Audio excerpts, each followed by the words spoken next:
Two young siblings, Lilly and Jack Sullivan, vanished without a trace during what should have been an ordinary autumn afternoon in the quiet coastal town of Chester, Nova Scotia, leaving their father devastated and an entire community searching desperately through forests and shorelines for any sign of the children. But 3 months later, when construction workers installing new power lines discover shocking evidence buried near a remote roadside 20 kilometers from where the children disappeared, what they find about their own mother will leave you absolutely stunned and reveal a truth so unexpected that it changed everything anyone thought they knew about this case.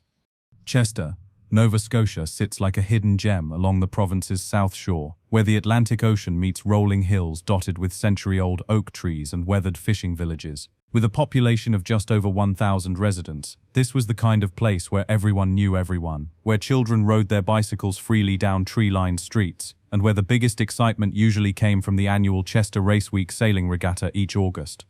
The Sullivan family had called Chester home for nearly 8 years when this event began to unfold. Daniel Sullivan, 34 years old, worked as a marine mechanic at the local yacht club, his calloused hands equally comfortable rebuilding boat engines as they were braiding his daughter's hair before school each morning. His wife Rebecca Sullivan, 32, had grown up just 40 minutes away in the larger town of Bridgewater and had moved to Chester after meeting Daniel at a summer music festival in nearby Lunenburg. Rebecca worked part-time as a substitute teacher at Chester Area Middle School, filling in whenever regular teachers were absent. The flexible schedule allowed her to be home when Lilly and Jack returned from school each afternoon, something she considered essential for maintaining the close-knit family atmosphere they had worked so hard to create. Lilly Sullivan, 9 years old, possessed the kind of infectious curiosity that made adults stop mid-conversation to listen when she asked questions. With auburn hair that caught sunlight like copper wire and freckles scattered across her nose, she collected shells along the rocky beaches near their home and kept detailed notebooks about every creature she discovered in the tide pools. Her third-grade teacher, Mr. David Patterson, often said Lilly had the mind of a natural scientist, always asking why and how about everything around her. 7-year-old Jack Sullivan could not have been more different from his older sister, yet their bond remained unbreakable. Where Lilly observed quietly before speaking, Jack burst with energy and opinions about everything. His blonde hair, inherited from his mother's side, seemed to stick up in every direction no matter how many times Rebecca tried to smooth it down before school. Jack loved building elaborate structures with his extensive collection of wooden blocks, creating castles and spaceships that would cover the entire living room floor, much to his parents' amused frustration. The Sullivan house sat on Birch Street, a quiet residential road that curved along the edge of Back Harbor. Their modest 2-bedroom home, painted soft yellow with white trim, featured a wraparound porch where Daniel had installed a wooden swing the previous spring. Rebecca had planted flower boxes under each window, filling them with marigolds and petunias that bloomed magnificently throughout the summer months. Life for the Sullivans followed comfortable, predictable patterns. Daniel left for work each morning at 7 o'clock, stopping at Maritime Donuts for coffee and a maple-glazed donut, a ritual he had maintained for 6 years. Rebecca would get the children ready for school, walking them the 4 blocks to Chester Elementary, where both Lilly and Jack attended classes. After school, the family often spent evenings at the small beach behind their house, where the children would search for interesting rocks while Rebecca and Daniel discussed their days. Weekends brought different adventures. Sometimes they would drive to Halifax, an hour away, to visit the Museum of Natural History, or take the children to Point Pleasant Park. Other weekends, they explored local hiking trails or visited the many small communities scattered throughout Lunenburg County. Daniel's parents lived in the town of Mahoney Bay, just 15 minutes away, and Sunday dinners at Grandma and Grandpa Sullivan's house had become a cherished family tradition. Rebecca's relationship with her own parents remained more complicated. Her mother, Patricia Coleman, lived alone in a small apartment in Bridgewater after divorcing Rebecca's father when Rebecca was 16 years old. Patricia worked long hours as a night shift nurse at South Shore Regional Hospital, a demanding job that had contributed to the stress that ended her marriage. Rebecca's father, Robert Coleman, had moved to British Columbia shortly after the divorce and maintained minimal contact with his daughter and grandchildren. The tension between Rebecca and her mother had persisted for years, rooted in Patricia's disapproval of Rebecca's decision to marry Daniel and move to such a small community. Patricia believed her daughter was wasting her potential, often pointing out that Rebecca had graduated from Acadia University with a degree in education and could be teaching full-time in a larger school system if she made different choices. These family dynamics created underlying stress that Rebecca worked hard to shield from Lilly and Jack. She wanted her children to experience the stability and security she felt had been missing from her own childhood. Daniel understood these concerns and supported Rebecca's efforts to create the peaceful home environment they both valued. The weeks leading up to October 15th had been particularly busy for the Sullivan family. Lilly was participating in her school's science fair, working on a project about ocean tides that required multiple trips to the beach for observations and measurements. Jack had recently joined a local soccer team for children his age, which meant twice-weekly practices and Saturday morning games that the entire family attended enthusiastically. Rebecca had been picking up extra substitute teaching assignments throughout September and early October, helping the family save money for Christmas presents and a possible winter vacation to visit Daniel's brother in Ontario. The additional work meant longer days and more time away from home, but Rebecca felt confident that the temporary sacrifice would benefit everyone in the long run. Daniel had been working on a particularly challenging project at the yacht club, rebuilding the engine on a 40-foot sailing yacht owned by a wealthy family from Toronto. The job required precision and attention to detail that kept him at work later than usual several evenings each week. Despite these longer hours, he made sure to maintain his commitment to family time, often bringing home special treats or suggesting spontaneous activities to make up for his absence. On the evening of October 14th, the family had enjoyed what would later be remembered as their last normal dinner together. Rebecca had prepared Jack's favorite meal of homemade macaroni and cheese with steamed broccoli, while Lilly worked on her science fair presentation at the kitchen table. Daniel helped Jack build a new structure with his wooden blocks, creating an elaborate fortress that stretched from the living room into the hallway. After dinner, they had walked together to the small beach behind their house, watching the sunset paint the harbor in shades of orange and pink. Lilly collected 3 new shells for her growing collection, while Jack skipped stones across the calm water, counting the number of times each stone bounced before sinking beneath the surface. Before bedtime, Rebecca read to both children from their current favorite book, a collection of adventures about a young girl who solved mysteries in her small coastal town. The irony of this choice would not be lost on anyone in the months that followed. Daniel tucked Jack into his bed while Rebecca helped Lilly organize her school supplies for the next day, making sure her science fair materials were ready for the presentation she would never give. As Rebecca and Daniel settled into their own bed that night, they discussed their plans for the upcoming weekend. Daniel's parents had invited the family for Sunday dinner, and Rebecca had promised to help Patricia organize some belongings in her apartment on Saturday afternoon. It seemed like a perfectly ordinary conversation between parents managing the logistics of family life.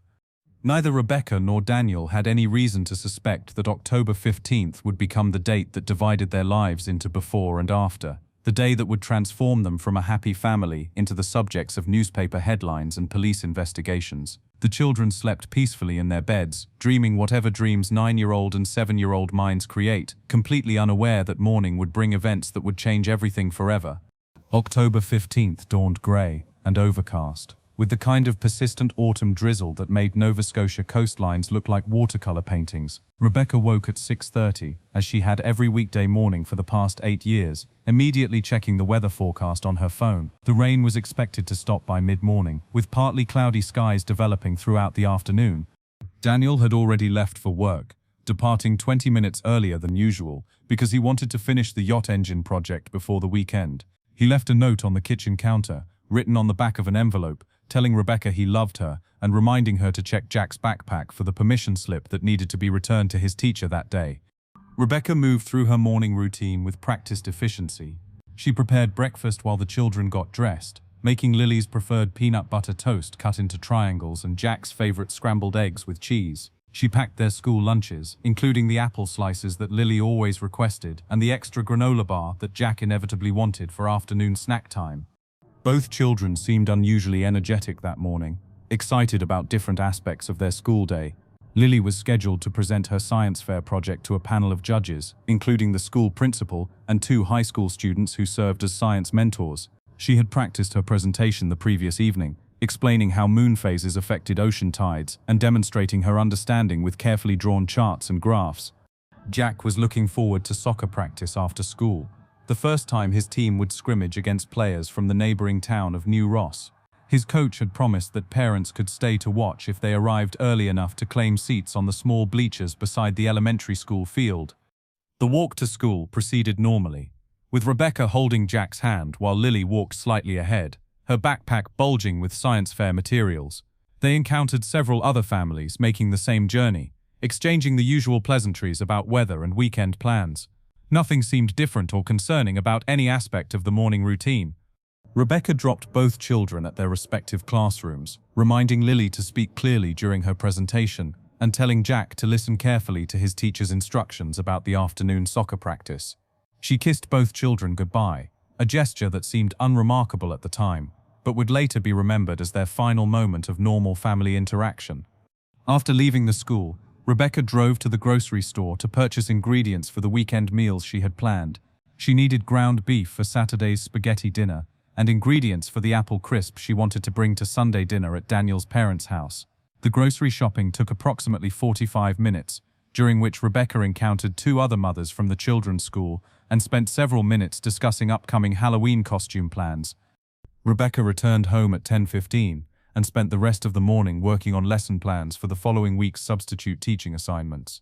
She had been asked to cover for a fifth-grade teacher who would be attending a conference in Halifax, which meant preparing activities for subjects she had not taught recently. The work required concentration and attention to detail, keeping her occupied until lunchtime. At 12:30, Rebecca prepared a simple lunch and settled at the kitchen table with a cup of tea, planning to spend the afternoon organizing closets and catching up on household tasks that had been neglected during her busy work schedule. She felt satisfied with her productive morning and looked forward to hearing about Lily's science fair presentation and Jack's soccer practice when the children returned home. Chester Elementary School dismissed students at 2:45 each afternoon, and Rebecca typically expected Lily and Jack to arrive home by 3 o'clock, allowing time for them to walk slowly and stop to examine interesting discoveries along their route. On days when Jack had soccer practice, Rebecca would drive to the school at 3:15 to pick up both children, giving them time to have a snack before Jack needed to report to the practice field. At 2:55, Rebecca gathered Jack's soccer equipment and her car keys, preparing to leave for the school pickup. She paused to check her appearance in the hallway mirror, noticing that her hair looked slightly messy from the morning's drizzle. She spent a few moments brushing it smooth and applying fresh lipstick, a small vanity that would later seem tragically insignificant. Rebecca arrived at Chester Elementary at 3:10, parking in the designated pickup area where several other parents waited for their children. She recognized most of the faces and waved to Mrs. Carol Henley, whose daughter was in Lily's class. The two women rolled down their car windows and began discussing their children's Halloween costume plans, a conversation that would be interrupted in the most unexpected way. At 3:15, children began emerging from the school building in the typical rush of backpacks, lunchboxes, and excited chatter about their day's activities. Rebecca watched for Lily's auburn hair and Jack's distinctive blue jacket, expecting to see them appear any moment among the crowd of children heading toward waiting cars and school buses. By 3:20, most children had either boarded buses or joined their parents, leaving only a handful of stragglers who moved more slowly or had stopped to talk with friends. Rebecca felt the first small flutter of concern when she realized she still had not spotted either Lily or Jack among the departing students. At 3:25, Rebecca decided to investigate, rather than wait any longer.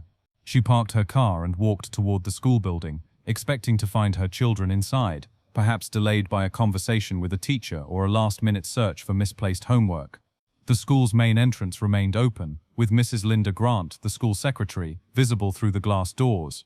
Rebecca entered the school and approached the main office, where Mrs. Grant looked up from her desk with a welcoming smile. Rebecca explained that she was waiting for Lily and Jack, who had not yet appeared for pickup, and wondered if they might still be inside the building for some reason. Mrs. Grant checked her dismissal records, which showed that both children had been marked present for attendance that day and had not been kept after school for any disciplinary or academic reasons. She suggested that Rebecca check the classrooms where both children spent their final period of the day, in case they had been delayed by teachers who wanted to discuss their work or upcoming assignments. Rebecca walked to Lily's third-grade classroom, where she found Mrs. Janet Morrison cleaning blackboards and organizing materials for the next day's lessons. Mrs. Morrison looked surprised to see Rebecca and explained that Lily had left the classroom with all the other students at the regular dismissal time. She had seemed excited about her science fair presentation and eager to get home to tell her parents about the judge's reactions. Jack's second-grade classroom told the same regarding his whereabouts. Mr. Kevin Ross, Jack's teacher, confirmed that Jack had left the building at the appropriate time, carrying his soccer equipment and talking enthusiastically about the afternoon's practice with two other boys from his team. Mr. Ross had specifically noticed Jack because he reminded him to bring his permission slip the following Monday. Growing increasingly concerned, Rebecca returned to the main office where Mrs. Grant had begun making phone calls to determine whether the children might have been picked up by someone else or had gone to a friend's house without permission. These calls yielded no information about Lilly and Jack's whereabouts. At 3:45, exactly 1 hour after school dismissal, Rebecca called Daniel at work, trying to keep her voice calm as she explained the situation. Daniel immediately left the yacht club and drove straight to the school, arriving 12 minutes later with grease still visible on his hands from the engine work he had abandoned. Together, Rebecca and Daniel searched the school grounds, walking through the code playground area, behind the building, and along the tree line that bordered the property. They called Lilly and Jack's names repeatedly, their voices growing more urgent with each unanswered shout. Several other parents and school staff members joined the search, spreading out to cover more area and check locations where children might choose to hide or play. By 4:15, Daniel made the decision to contact the Royal Canadian Mounted Police, despite Rebecca's hope that the children might still appear with a reasonable explanation for their absence. The dispatcher took their information seriously, given the length of time that had passed and the fact that both children had vanished simultaneously. Corporal Michelle Trudeau arrived at Chester Elementary at 4:32, followed shortly by Constable Robert McPherson. Both officers began by interviewing Rebecca and Daniel separately, asking detailed questions about the children's usual routines, their friends, and any recent changes in behavior or circumstances that might be relevant to their disappearance. Corporal Trudeau was a 12-year veteran of the Royal Canadian Mounted Police, with extensive experience in missing person cases involving children. She immediately recognized several factors that made this situation particularly concerning: the disappearance of two children simultaneously, the lack of any logical explanation for their absence, and the fact that both children had been seen leaving school but had never reached their expected destination. The initial police response included contacting all hospitals within a 50-kilometer radius to determine whether the children had been involved in an accident or medical emergency. They also began checking with relatives and family friends, creating a comprehensive list of everyone who might have had contact with Lilly and Jack, or who might know something about their current location. Daniel provided the officers with recent photographs of both children, including school pictures taken just 6 weeks earlier, and several candid shots from family activities throughout the summer.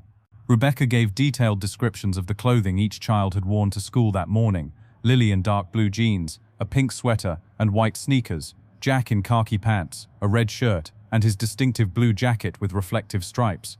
As darkness began to fall, the search expanded to include volunteer community members who had heard about the missing children through word-of-mouth communication and social media posts that were beginning to circulate. Local residents arrived with flashlights and warm clothing, ready to spend the evening searching wooded areas and shoreline locations where children might have wandered or become lost.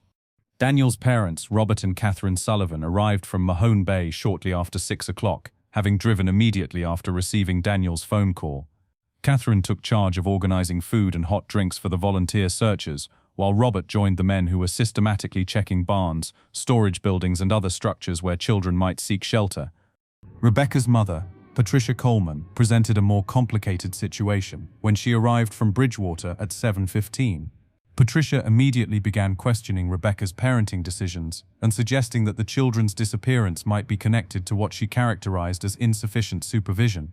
These comments created additional stress during an already overwhelming situation, leading Daniel to ask his father-in-law to speak privately with Patricia about being more supportive. By 8 o'clock that evening, more than 60 community members had joined the search effort, which had expanded to cover approximately 4 square kilometers surrounding Chester Elementary School. The Royal Canadian Mounted Police had requested assistance from specialized search and rescue teams based in Halifax, who were expected to arrive with additional equipment and trained dogs by 10 o'clock. Rebecca and Daniel spent that first night in a state of exhausted panic, alternating between joining search teams and remaining at home in case the children returned on their own. Neither parent slept more than brief fragments, waking repeatedly to check their phones for updates and to look out windows, hoping to see small figures walking up their driveway. The first night search continued until nearly 3 o'clock in the morning, when weather conditions and safety concerns forced most volunteers to return home. Professional search teams continued working throughout the dark hours, using specialized equipment to check areas that might have been missed during the initial community search efforts. When morning arrived on October 16th, Lilly and Jack Sullivan had been missing for approximately 18 hours, transforming what had begun as a concerning absence into a full-scale missing children investigation that would consume the attention of law enforcement agencies throughout the maritime provinces. The Royal Canadian Mounted Police response to the Sullivan children's disappearance escalated dramatically within the first 24 hours, transforming from a local missing persons case into a coordinated provincial investigation involving multiple specialized units and dozens of trained personnel. Staff Sergeant Donald Fraser, commanding officer of the Chester Detachment, assumed overall responsibility for the case, bringing 15 years of experience in complex criminal investigations to what was already being recognized as an extraordinarily challenging situation. The Investigation Command Center was established in the Chester Elementary School Gymnasium, a central location that provided adequate space for the numerous personnel, communication equipment, and coordination activities required for a comprehensive search operation. By 7 o'clock on the morning of October 16th, the gymnasium had been transformed into a sophisticated operations hub, complete with detailed maps, communication systems, and dedicated areas for interviewing witnesses and coordinating volunteer search teams. Dr. Amanda Richardson, a child psychologist from Halifax who specialized in missing children cases, arrived to assist with the investigation's psychological aspects and to provide support for the Sullivan family. Dr. Richardson's role included evaluating the likelihood of various disappearance scenarios and helping investigators understand behavioral patterns that might be relevant to locating Lilly and Jack safely. The first major development came at 9:15 on October 16th, when Constable Sarah Kelly discovered fresh bicycle tire tracks in soft mud behind the elementary school's maintenance building. The tracks appeared to have been made recently, possibly within the previous 24 hours, and seemed to indicate that at least one bicycle had been in the area during or shortly after the time when the children had disappeared. This discovery prompted an immediate inventory of all bicycles owned by students at Chester Elementary, leading to the realization that 2 bicycles normally stored in the school's bike rack were missing. These bicycles belonged to Tommy Henderson and Ashley Murphy, both 4th grade students who lived within walking distance of the school and typically rode their bikes home each afternoon. Tommy Henderson, 10 years old, was quickly located at his family's home on Queen Street, where he explained that he had left his bicycle at school the previous afternoon because his mother had picked him up for a dental appointment. Tommy confirmed that his blue mountain bike had been locked in the school's bike rack when he left with his mother at 2:30, approximately 15 minutes before regular school dismissal. Ashley Murphy, also 10 years old, presented a more complex situation. Ashley lived with her grandmother, Mrs. Dorothy Murphy, in a small house on Duke Street, approximately 6 blocks from the elementary school. When investigators arrived at the Murphy residence, they discovered that Ashley had not returned home the previous evening and that Mrs. Murphy had assumed Ashley was spending the night with a friend, an arrangement that happened frequently without formal communication between parents. This revelation meant that 3 children were now considered missing: Lily Sullivan, Jack Sullivan, and Ashley Murphy. The possibility that Ashley's disappearance was connected to the Sullivan children's vanishing created both opportunities and complications for the investigation. If the 3 children were together, they might be providing mutual support and protection, but their combined disappearance also suggested more complex circumstances than initially suspected. Investigators immediately began examining the relationship between Ashley Murphy and the Sullivan children, discovering that Ashley and Lily were acquainted through school activities, but were not particularly close friends. Ashley was known as a somewhat rebellious child, who occasionally skipped classes and had been disciplined several times for leaving school grounds without permission. Jack Sullivan and Ashley had minimal interaction, given their age difference and different social circles. The discovery of bicycle tire tracks led to an expanded search focus on locations accessible by bicycle within a reasonable distance from Chester Elementary School. Search teams began systematically checking hiking trails, abandoned buildings, and remote areas where children on bicycles might travel, either voluntarily or under coercion from someone else. On October 17th, 48 hours after the children's disappearance, investigators received their first potential eyewitness account from Mr. George Patterson, a 67-year-old retired fisherman who lived alone in a house overlooking the road leading out of Chester toward the Ospotegon Peninsula. Mr. Patterson reported seeing 3 children on bicycles traveling along Highway 333 at approximately 3:45 on the afternoon of October 15th. Mr. Patterson's description matched the general appearance of the missing children. Two younger children and one slightly older child, all wearing school clothing and riding bicycles at a speed that suggested urgency rather than casual recreation. He had noticed them because it was unusual to see school-aged children cycling along the highway during afternoon hours when they would normally be expected to return home directly from school. This sighting provided investigators with their first concrete indication of the children's possible direction of travel and timeline after leaving school. Highway 333 led away from Chester toward rural areas of Lunenburg County, including numerous small communities, wooded areas, and coastal locations where children might be hiding or might have encountered dangerous situations. The investigation expanded to include systematic searches along Highway 333 and its various side roads, with particular attention to areas where children on bicycles might have turned off the main road. Royal Canadian Mounted Police officers began interviewing residents of every house and business along the highway corridor, seeking additional eyewitness accounts or any information that might help locate the missing children. On October 18th, a significant development occurred when the two missing bicycles were discovered abandoned in a wooded area approximately 8 kilometers from Chester, hidden behind a cluster of pine trees just off a logging road that connected to Highway 333. The bicycles were found by members of a volunteer search team led by Mr. Frank Stevens, a local businessman who had organized community search efforts since the first day of the children's disappearance. The condition and location of the abandoned bicycles provided important clues about what might have happened to the children. Both bicycles appeared to have been deliberately concealed rather than simply abandoned, suggesting that whoever left them there had intended to hide them from discovery. The bicycles showed no evidence of accident damage, indicating that the children had not been injured in a collision or fall that would have prevented them from continuing their journey. Crime scene technician Constable David Murray conducted a thorough examination of both bicycles and the surrounding area, collecting fingerprints, tire impressions, and any other physical evidence that might be relevant to the investigation. The examination revealed fingerprints belonging to Ashley Murphy and Tommy Henderson, as expected, but also several unidentified prints that would need to be analyzed through provincial and national databases. The discovery location of the bicycles became the center of an intensive ground search involving both professional search teams and community volunteers. If the children had abandoned their bicycles at this location, they might be found somewhere within walking distance, either hiding voluntarily or being held against their will by someone who had intercepted them during their bicycle journey. Search dogs from the Halifax Regional Police Canine Unit were brought to the bicycle discovery site, where they attempted to track scents that might lead to the children's current location. The dogs detected human scents leading away from the bicycles in multiple directions, but the trails became confused and difficult to follow due to the number of searchers who had been through the area during the previous several days. On October 19th, the investigation took another significant turn, when investigators discovered that Ashley Murphy had been reported missing from her home on 2 previous occasions during the past 6 months. These earlier disappearances had been brief, lasting only overnight periods, and Ashley had returned home on her own without explaining where she had been or why she had left. Mrs. Dorothy Murphy, Ashley's grandmother and legal guardian, had not reported these earlier disappearances to police, believing them to be typical rebellious behavior from a child who had experienced family instability and trauma. Ashley's parents had both struggled with substance abuse problems, leading to Ashley being placed in her grandmother's care when she was 6 years old. This information prompted investigators to consider whether Ashley might have influenced Lilly and Jack Sullivan to leave school with her, possibly intending a brief adventure that had developed into a more serious situation.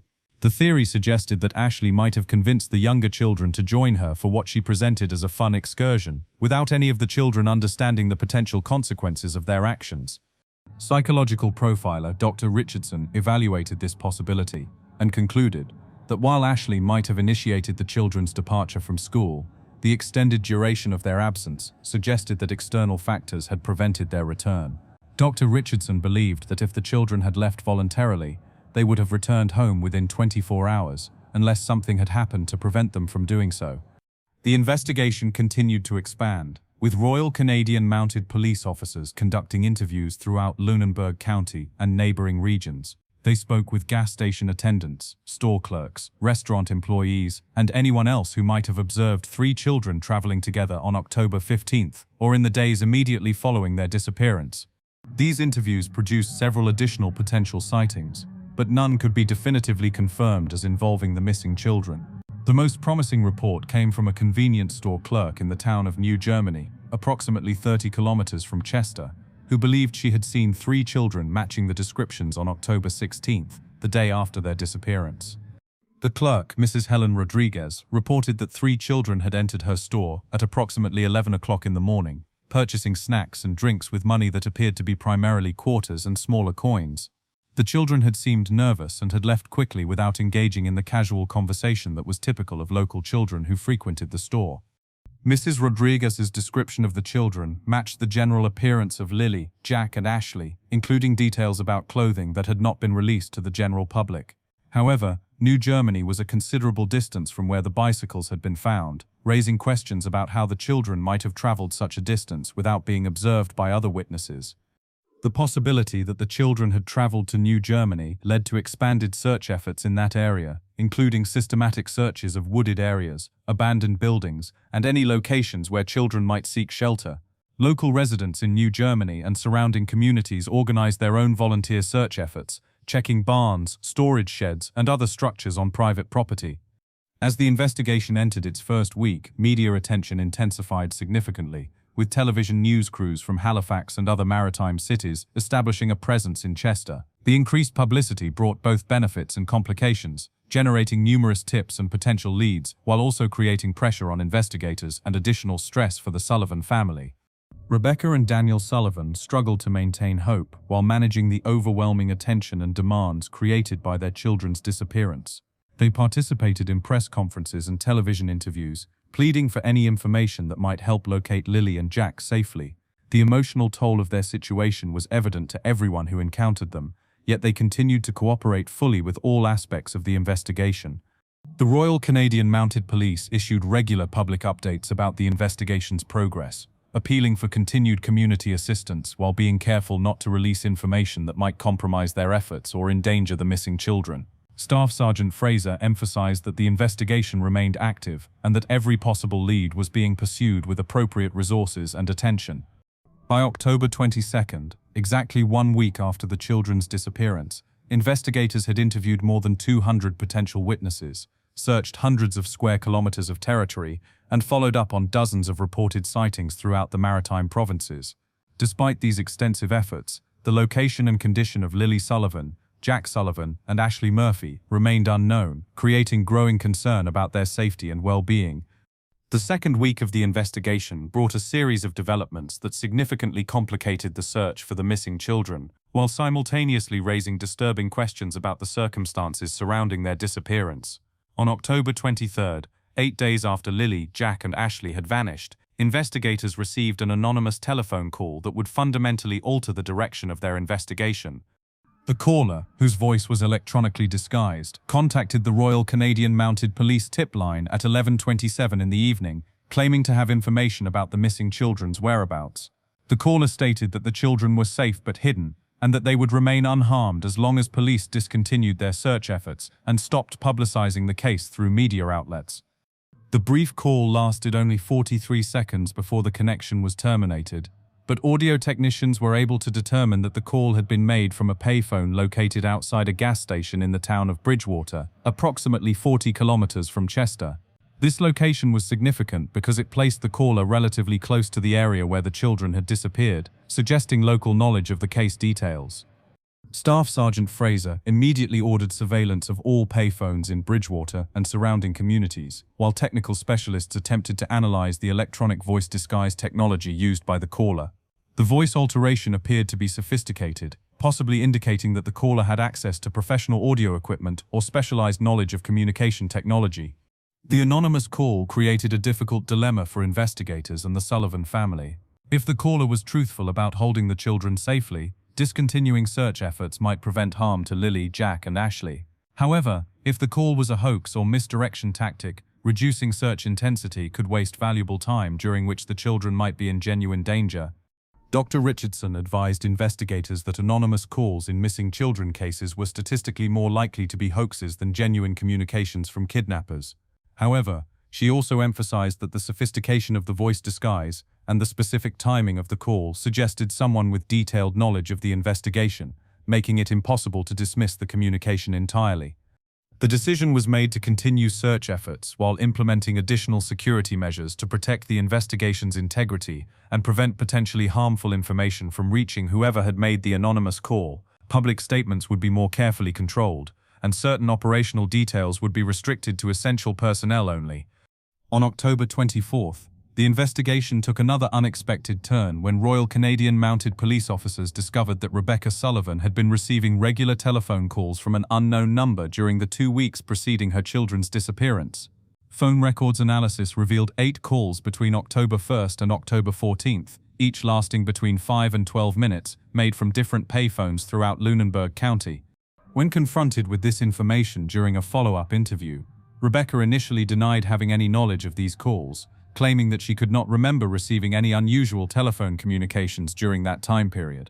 However, when presented with specific dates and times when the calls had occurred, Rebecca became visibly distressed and asked to speak privately with her husband before continuing the interview. After a 30-minute consultation with Daniel, Rebecca returned to the interview room and acknowledged that she had indeed received the calls but had not mentioned them previously because she believed they were unrelated to her children's disappearance. Rebecca explained that the calls had come from someone claiming to be conducting research about family safety and community security issues. The caller had identified himself as David Chen and claimed to be working for a social services organization based in Halifax that was evaluating community support systems for families with young children. The caller had asked detailed questions about Rebecca's daily routines, her children's school schedules, and the family's security practices regarding home safety and personal protection. Rebecca admitted that she had found the calls somewhat intrusive and had considered reporting them to authorities, but the caller had assured her that the research was legitimate and had provided what seemed to be credible references and contact information. When investigators attempted to verify the organization and contact details provided by the caller, they discovered that all the information was fabricated. This revelation transformed the investigation from a missing children case to a potential abduction scenario involving premeditation and sophisticated planning. The pattern of surveillance calls suggested that someone had been gathering intelligence about the Sullivan family for at least 2 weeks before the children disappeared, indicating a level of organization that was extremely concerning. Investigators immediately began analyzing the locations where the surveillance calls had originated, mapping them against known locations and activities in the area. The pattern revealed that the calls had been made from payphones along routes that Rebecca traveled regularly, including locations near the grocery store where she shopped, the bank where she conducted family business, and the medical clinic where she took the children for routine appointments. The surveillance pattern suggested that whoever had made the calls possessed detailed knowledge of Rebecca's daily routines and had been physically observing her activities for an extended period. This information raised serious questions about whether the Sullivan family had been specifically targeted for reasons that remained unclear, or whether they had been selected randomly by someone conducting broader surveillance of multiple families. On October 26, investigators received a second anonymous call, this time made from a different payphone located in the town of Liverpool, approximately 60 kilometers south of Chester. The caller used the same electronic voice disguise technology and delivered a more specific message, stating that the children would be released unharmed if police investigation ceased immediately and if no additional media coverage of the case occurred. The caller provided specific details about the children's appearance and clothing that had not been released to the public, lending credibility to the claim that the caller had direct knowledge of the children's situation. However, the caller refused to provide proof that the children were alive and safe, stating only that they were being cared for by people who understand their needs. This second call prompted investigators to establish a more sophisticated communication protocol, with specialized negotiators prepared to engage with the caller if additional contact occurred. The Royal Canadian Mounted Police also implemented enhanced surveillance of payphone locations throughout the region, hoping to identify and apprehend the caller during future communications.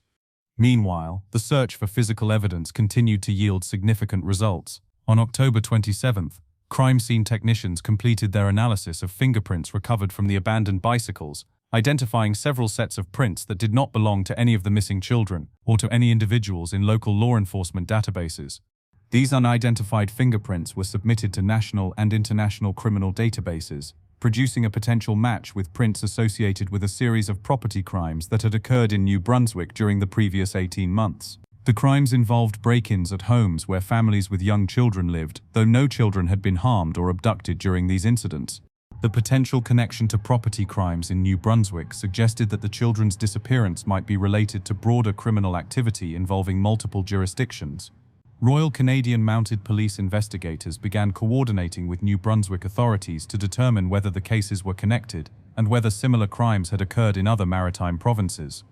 On October 28, exactly 2 weeks after the children's disappearance, investigators made a discovery that would significantly intensify their concerns about the case. During a routine interview with Chester Elementary School staff members, custodian Mr. Frank Morrison revealed that he had noticed a man photographing the school building and code playground area on several occasions during the weeks preceding October 15.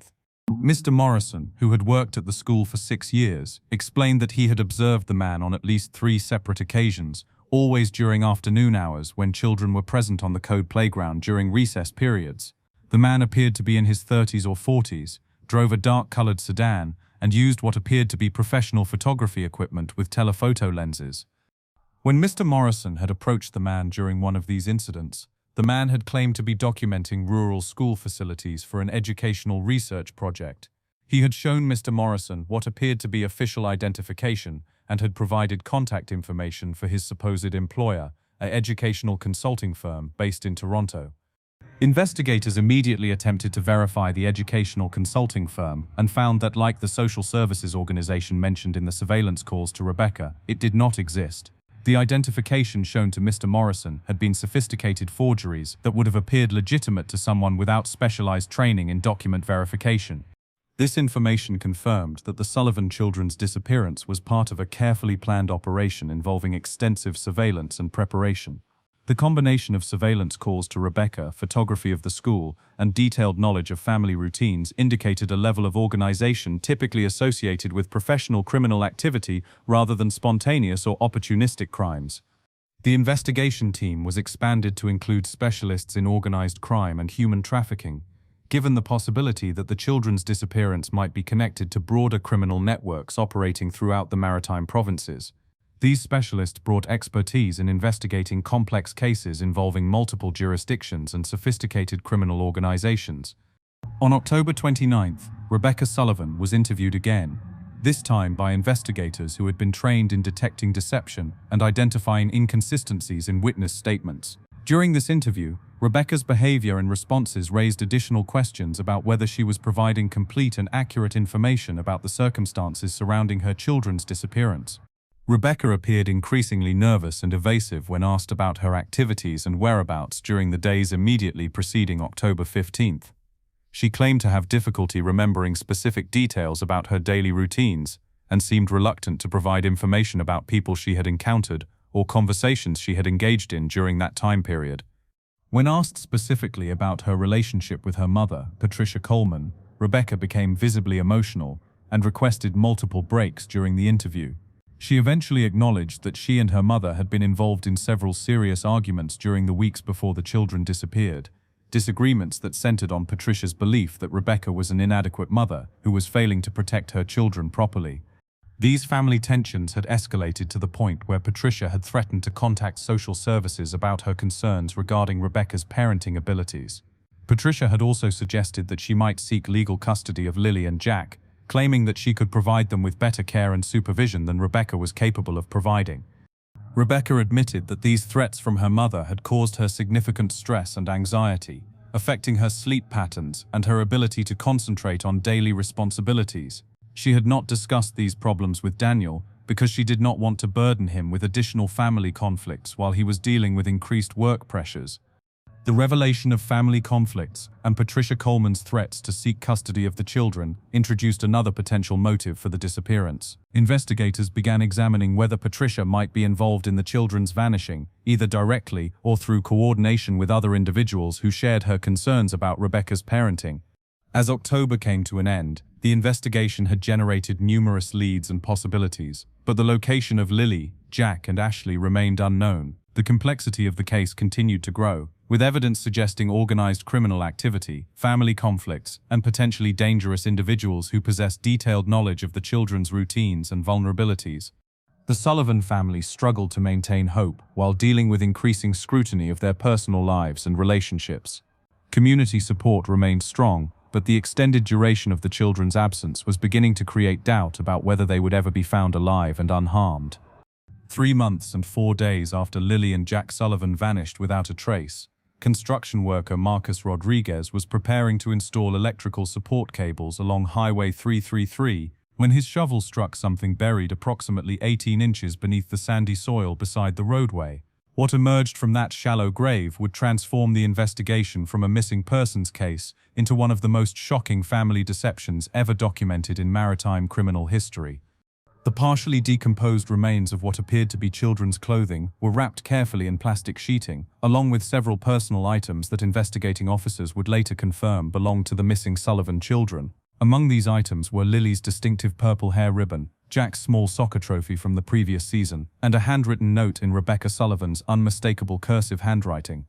The note, discovered inside a sealed plastic bag to protect it from moisture and decomposition, contained a detailed confession that would leave investigators, the community, and even experienced criminal psychology experts struggling to comprehend the depths of deception that had been maintained for 3 months of intensive searching and investigation. Rebecca's handwritten confession, dated October 14th, revealed that she had never intended for her children to disappear permanently, but had instead planned what she described as a temporary solution to the unbearable pressure she felt from her mother's threats to seek custody of Lilly and Jack. Her plan had involved hiding the children at a remote cabin owned by her estranged uncle, Theodore Coleman, located deep in the forests of Queens County, approximately 80 kilometers from Chester. According to the confession, Rebecca had convinced Lilly and Jack that they were going on a special adventure, telling them that they would be staying at a secret family cabin for several days while she resolved some important adult problems. She had arranged for Ashley Murphy to accompany them, believing that having an older child present would help keep Lilly and Jack calm and cooperative during their temporary hiding period.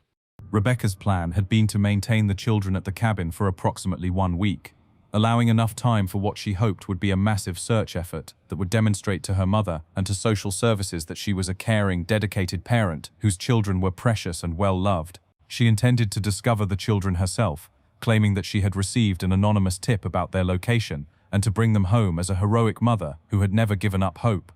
The confession detailed how Rebecca had spent weeks preparing for this deception, using her substitute teaching position to scout remote locations where the children could be hidden safely. She had visited Theodore Coleman's abandoned cabin multiple times during September, stockpiling food, blankets, games, and other supplies necessary to keep 3 children comfortable for an extended period. Theodore Coleman, Patricia's brother, had struggled with alcoholism for most of his adult life and had not been in contact with the family for more than 2 years. His cabin, located on property he had inherited from their parents, had been abandoned since his last hospitalization for alcohol-related health problems. Rebecca believed the location was so remote and forgotten that no one would think to search there, even during an intensive investigation. The confession revealed that Rebecca had made the anonymous phone calls herself, using voice-altering equipment she had purchased online and payphones located far from Chester to avoid detection. She had also arranged for the man who photographed the school, paying him $300 to pretend to be conducting educational research while actually helping to establish evidence of outside surveillance that would support her planned narrative about the children being abducted by strangers. Rebecca's plan had begun to deteriorate almost immediately after the children's disappearance, when the investigation proved far more intensive and sophisticated than she had anticipated. The involvement of specialized units, search dogs, crime scene technicians, and psychological profilers created scrutiny that made it impossible for her to safely discover the children without raising suspicions about her involvement. As days turned into weeks, Rebecca found herself trapped in a deception that had grown far beyond her ability to control or resolve. She could not bring the children home without exposing her role in their disappearance, but she also could not maintain them indefinitely at the remote cabin without eventually being discovered or running out of supplies. The confession described Rebecca's growing panic as she realized that her plan had failed catastrophically, creating exactly the opposite of what she had intended. Instead of proving her worth as a devoted mother, she had created a situation that would inevitably destroy her family and result in criminal charges that could separate her from her children permanently. According to the confession, Rebecca had made several attempts to resolve the situation during the weeks following the disappearance, but each potential solution created additional complications that made her deception even more difficult to maintain. She had considered claiming that the children had been returned by their kidnappers, but the intensive investigation had made such a claim implausible without supporting evidence that she could not provide. The most devastating revelation in Rebecca's confession concerned what had happened to the children during their forced confinement at the remote cabin. Despite Rebecca's careful planning and preparation, the isolation and stress of the situation had proved traumatic for all three children, particularly 7-year-old Jack, who had become increasingly distressed and had repeatedly begged to go home to his father. Ashley Murphy, despite being the oldest of the three children, had also struggled with the situation, eventually becoming defiant and threatening to leave the cabin on her own to return to Chester. Rebecca's confession acknowledged that she had been forced to use physical restraints to prevent Ashley from leaving, a decision that had intensified the psychological trauma experienced by all three children. On November 2nd, 18 days after their disappearance, Jack Sullivan had suffered what appeared to be a severe asthma attack, a condition that Rebecca was unaware he had developed recently. Without access to proper medical treatment or inhaler medication, Jack's condition had deteriorated rapidly despite Rebecca's attempts to help him breathe using home remedies and positioning techniques. Rebecca's confession described her panic as Jack's breathing became increasingly labored and his lips began to turn blue, indicating dangerous oxygen deprivation. She had desperately wanted to take him to a hospital, but feared that doing so would expose her deception and result in immediate arrest for kidnapping her own children. In a decision that would haunt her for the rest of her life, Rebecca had chosen to wait, hoping that Jack's breathing would improve naturally as his anxiety decreased.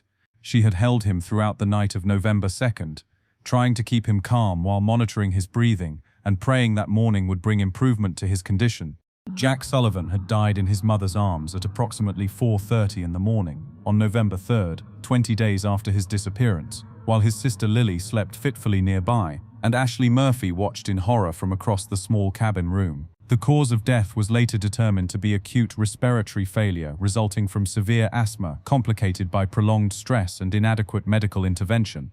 Rebecca's confession described her complete psychological breakdown following Jack's death, as the full magnitude of her actions and their consequences became impossible to deny or rationalize. She had created the very situation she had been trying to avoid, causing the death of one child and severe trauma to the other two, while simultaneously destroying any possibility of maintaining her family or avoiding criminal prosecution. The confession detailed Rebecca's desperate attempts to deal with Jack's death while maintaining the safety of Lily and Ashley, who had both been severely traumatized by witnessing their friend and brother die. Rebecca had wrapped Jack's body in blankets and stored it in a shed behind the cabin, unable to face the reality of his death while still needing to care for the two surviving children. During the days following Jack's death, both Lily and Ashley had become increasingly distressed and uncooperative, refusing to eat properly and repeatedly demanding to be taken home immediately. Rebecca's ability to maintain control of the situation had deteriorated completely, as her own guilt and grief made it impossible to think clearly or make rational decisions about resolving the crisis she had created. On November 7th, Rebecca had made the decision to bring Lily and Ashley back to Chester, planning to claim that they had escaped from their kidnappers while Jack had been taken to another location. However, when she arrived at the cabin to collect the children, she discovered that both girls had vanished during the night, apparently having found a way to leave the building despite the security measures she had implemented. Rebecca's confession acknowledged that she had spent 3 days searching the wilderness around the cabin, calling the children's names and following what appeared to be footprints and other signs of their passage through the dense forest. She had been unable to locate either Lily or Ashley and had eventually been forced to return to Chester without them, terrified that they had become lost in the wilderness or had encountered dangerous wildlife. The confession ended with Rebecca's admission that she had buried the children's personal belongings and clothing near the roadway where they were eventually discovered, hoping that their discovery would lead searchers to the area where she believed Lily and Ashley might still be found. She had included a hand-drawn map showing the location of Theodore Coleman's cabin, along with detailed directions for reaching the remote property.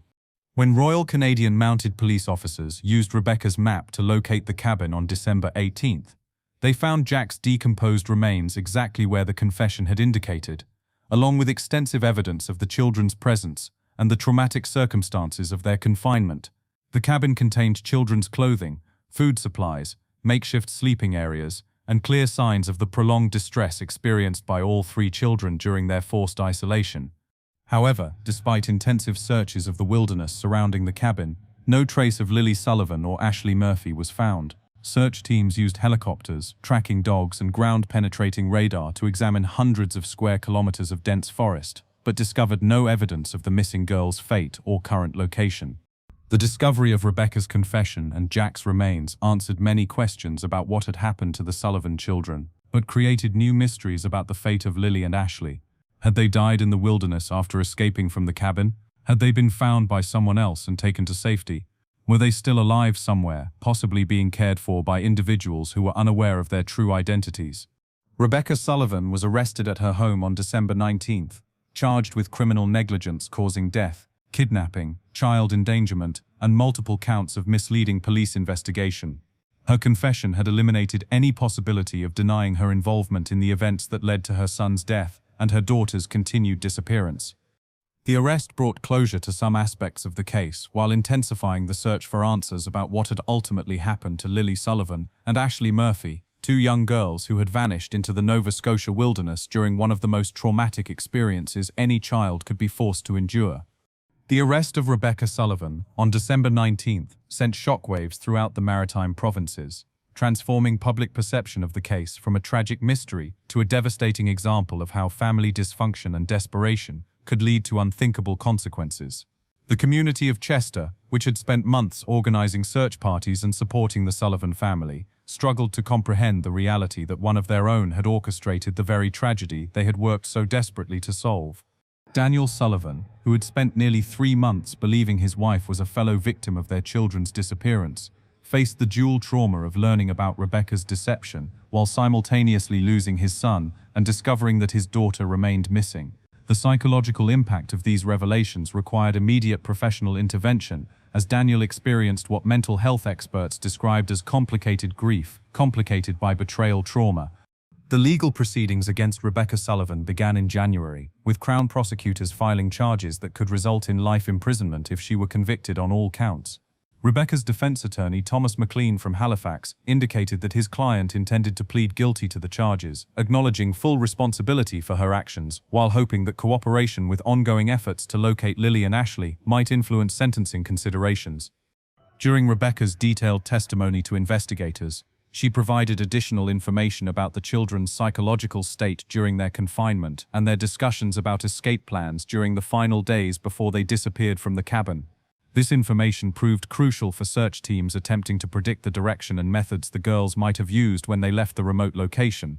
According to Rebecca's account, both Lilly and Ashley had become increasingly resourceful and determined during their weeks of confinement, working together to explore the cabin's surroundings and identify potential escape routes. Lilly, despite being only 9 years old, had demonstrated remarkable courage and intelligence, using skills she had learned during family camping trips to orient herself in the wilderness environment. Ashley Murphy, drawing on her previous experiences of running away from home and spending time outdoors unsupervised, had provided practical knowledge about finding food and shelter in natural environments. The combination of Lily's analytical skills and Ashley's survival instincts had apparently enabled them to plan and execute their escape more effectively than Rebecca had believed possible. Search efforts resumed with renewed intensity following Rebecca's arrest, focusing on areas within walking distance of Theodore Coleman's cabin where 2 exhausted and traumatized children might have sought shelter or assistance. The Royal Canadian Mounted Police coordinated with provincial park services, wildlife officials, and experienced wilderness guides to develop comprehensive search strategies for the challenging terrain. On January 15th, nearly 4 months after Lilly and Ashley had disappeared from the cabin, searchers made a discovery that provided the first concrete evidence of the children's survival beyond November 7th. A small campsite, clearly created by children, was found approximately 12 kilometers northeast of the cabin, containing improvised shelters made from branches and leaves, along with evidence of small fires and food preparation.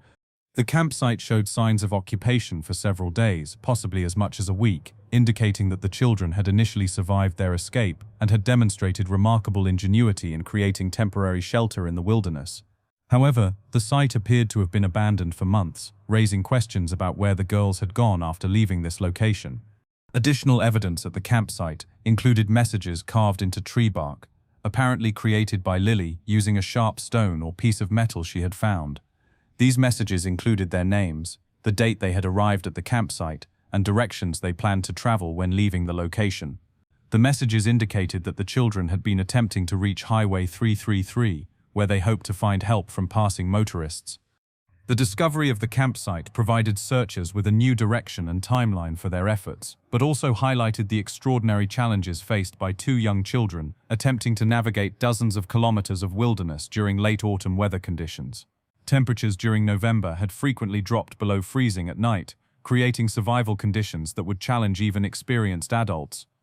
On February 2nd, the search for Lilly and Ashley took a dramatic and ultimately triumphant turn when Constable Jennifer Mackenzie received a call from the Royal Canadian Mounted Police Detachment in Yarmouth, located nearly 200 kilometers southwest of the cabin where the children had been confined. The caller reported that two young girls matching the description of the missing children had been found living with an elderly couple who had been caring for them since late November.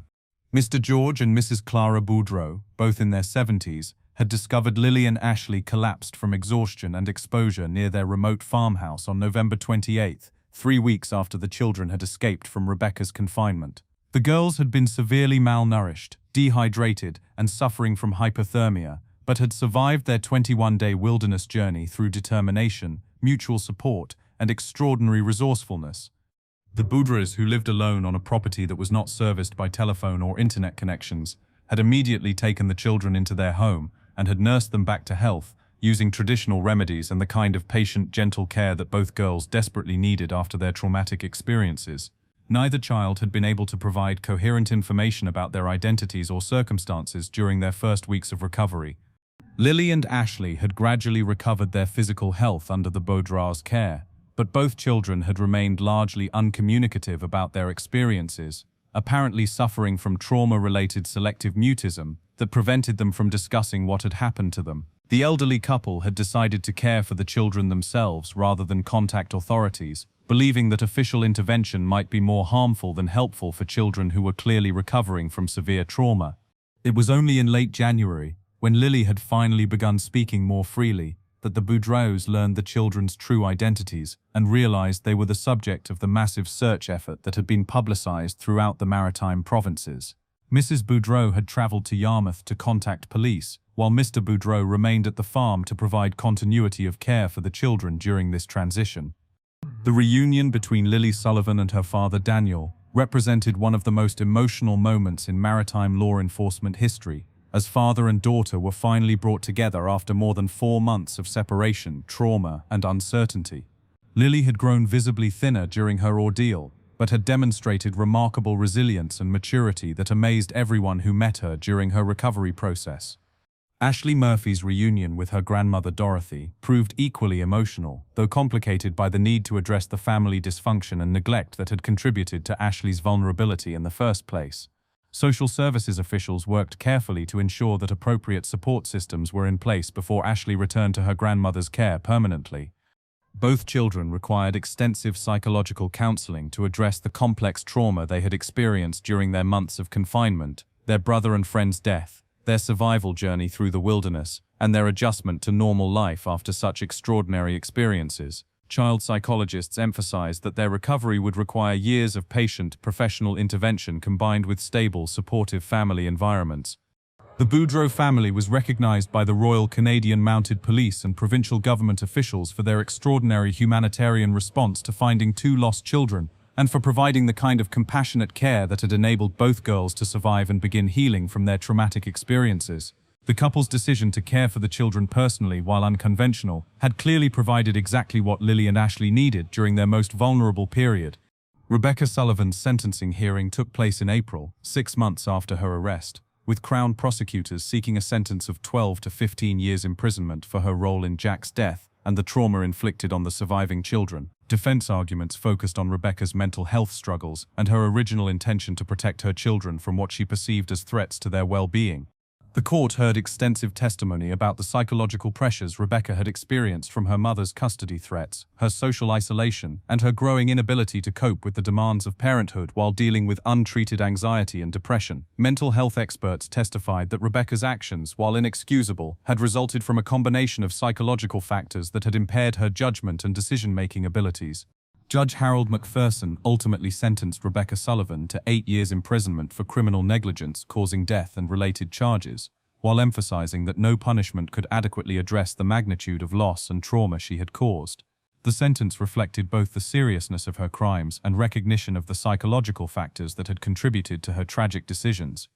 Daniel Sullivan faced the enormous challenge of rebuilding his life while serving as a single parent to Lilly, who continued to require extensive therapeutic support as she processed her experiences and adjusted to life without her brother.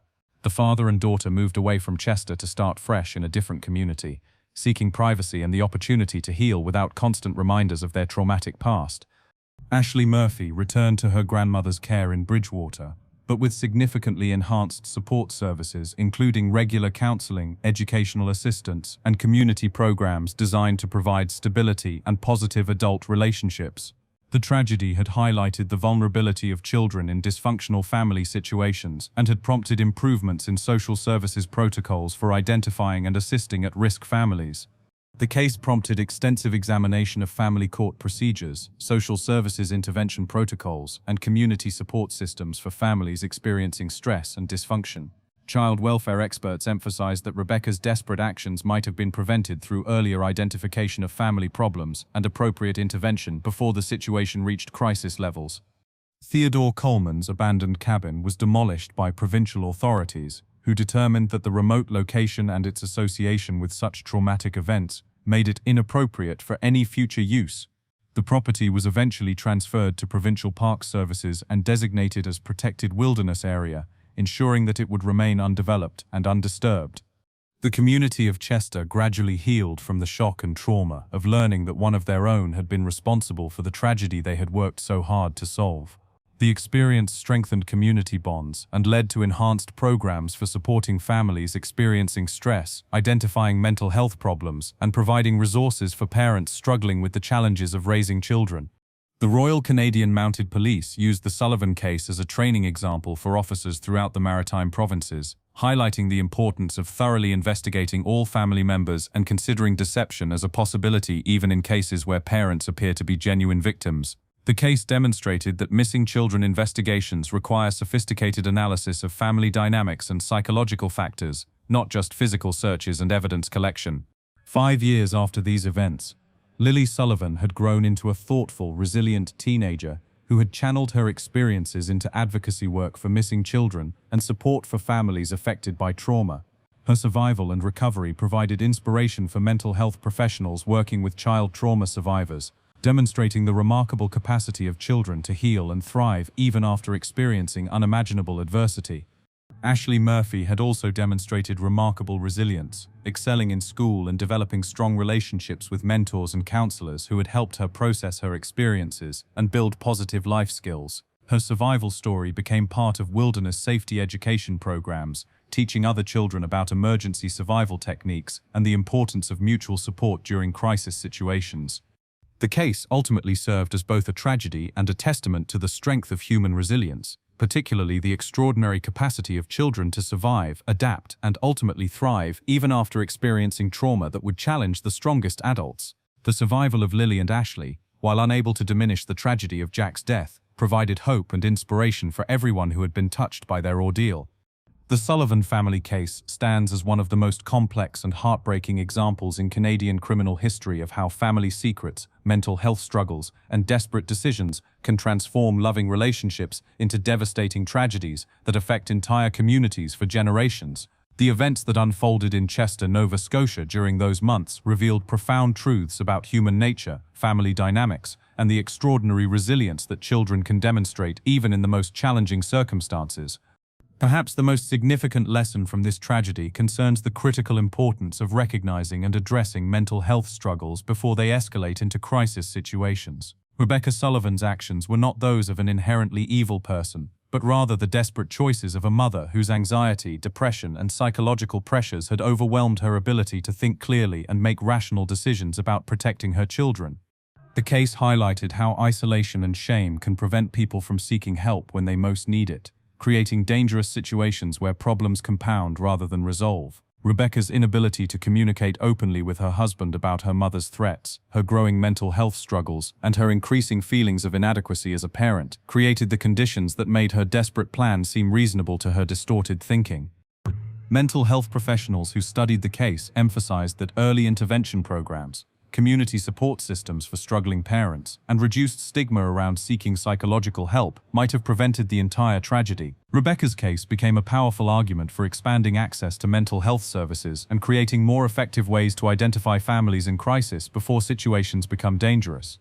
The extraordinary survival story of Lilly Sullivan and Ashley Murphy demonstrated the remarkable resourcefulness and resilience that children can display when faced with life-threatening challenges. Their 21-day journey through the Nova Scotia wilderness during harsh late-autumn conditions required courage, intelligence, and mutual support that amazed survival experts and child psychologists alike.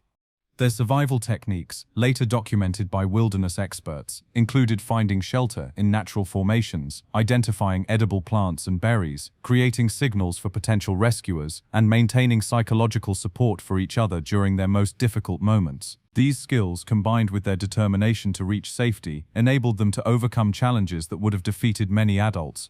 The case also revealed the importance of community compassion and the willingness of individuals to help others in crisis situations.